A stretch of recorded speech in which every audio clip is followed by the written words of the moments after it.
Hello students, welcome to अंतरिक्ष academy. आज देख मोलालिटी आउ मोलारिटी भितर आम डिफरेन्स देखा। फर्स्ट देख मोलारिटी माने कौन।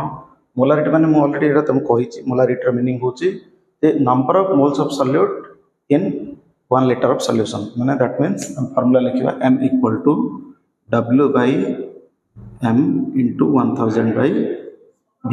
ये स्मॉल m रो मीनिंग होची तमरो molecular mass of solute. Molality माने कौन।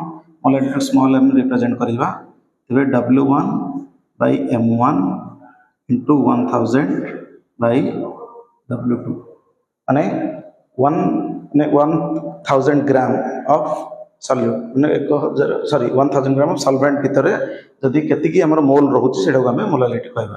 ठीक अछि। तो आउ गोटे डिफरेंस होची तार यूनिट ऑफ मोलारिटी होची मोल पर लीटर। आर यूनिट कौन मोल पर केजी। कहीं 1000 ग्राम नहीं तो केजी नहीं हम। नेक्स्ट आसला लास्ट आउ गोटे तुम डिफरेन्स जोटा कि तुम टेम्परेचर डिपेंडेंट मोलारिटी और मोलालिटी। मन रख मोलारिटी हूँ टेम्परेचर डिपेंडेंट बिकज वॉल्यूम से यूज होची but molality is temperature independent. तो मेन बेसिकली तीन डिफरेंस रोचे। Very very important question. Okay, thank you.